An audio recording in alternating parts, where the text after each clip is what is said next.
Assalamualaikum warahmatullahi wabarakatuh.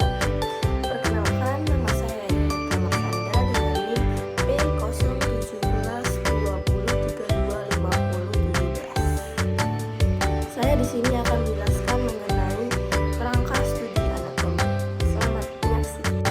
Apa sih itu anatomi dan fisiologi? Anatomi dan fisiologi adalah dua bidang studi yang saling melengkapi dalam ilmu biologi, khususnya dalam memahami tubuh manusia atau makhluk hidup lainnya. Anatomi mempelajari struktur tubuh, termasuk bentuk, susunan, dan letak organ serta bagian-bagiannya. Fisiologi mempelajari fungsi-fungsi organ dan bagian tubuh tersebut, bagaimana mereka bekerja dan berinteraksi untuk menjalankan hidup. Selanjutnya ada posisi anatomi.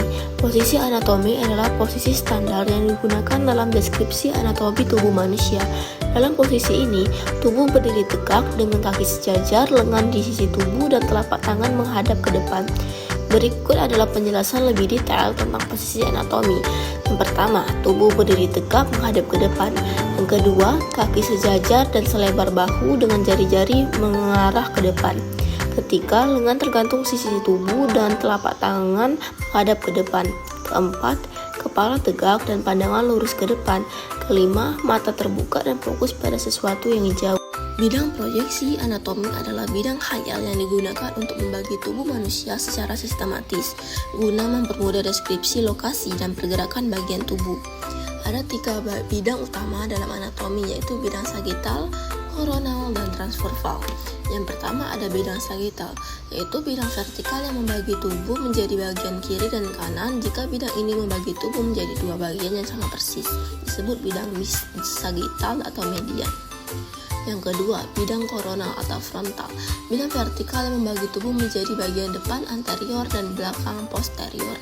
Yang ketiga, bidang transversal horizontal. Bidang yang membagi tubuh menjadi bagian atas superior dan bawah inferior. Tubuh manusia dibagi menjadi region atau daerah dan area lokasi spesifik yang dapat diidentifikasi pada permukaan tubuh.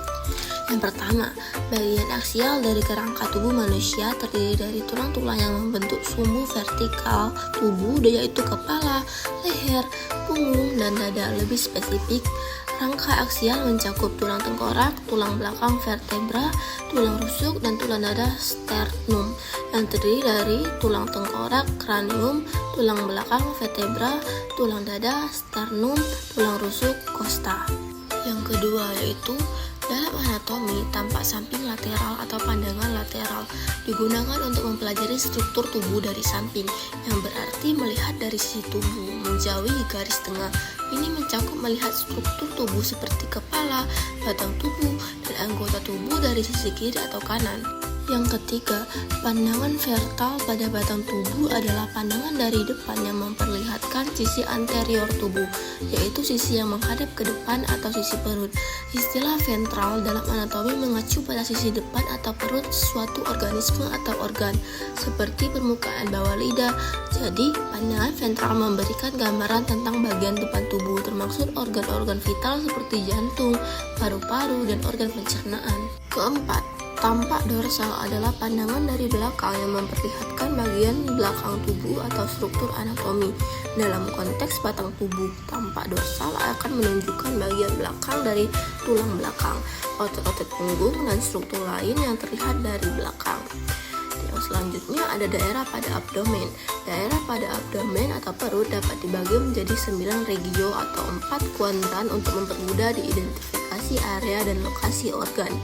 9 regio tersebut adalah hipokondrium kanan dan kiri, epigastrium, umbilikus atau pusar, pinggang kanan dan kiri, ilaka kanan dan kiri, dan hipogastrium. Pembagian 9 regio. Yang pertama, hipokondrium kanan dan kiri terletak di bagian atas di bawah tulang rusuk, di kanan dan kiri epigastrium.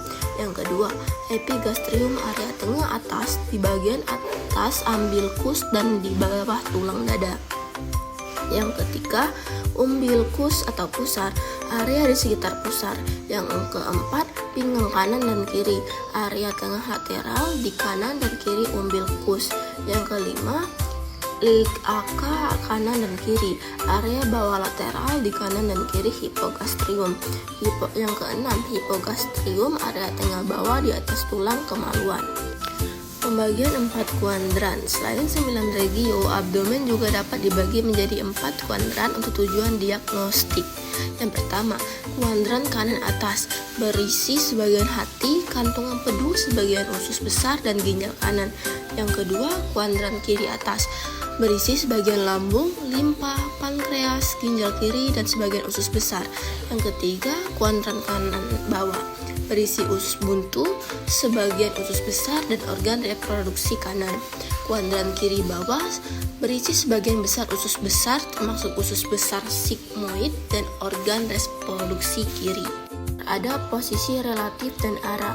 Berikut istilah posisi relatif dan arah dalam anatomi. Yang pertama, superior di atas. Yang kedua, inferior di bawah. Yang ketiga, anterior di depan. Yang keempat, posterior di belakang. Yang kelima, media ke arah tengah tubuh. Yang keenam, lateral ke arah samping. Yang ketujuh, proksimal dekat dengan titik awal.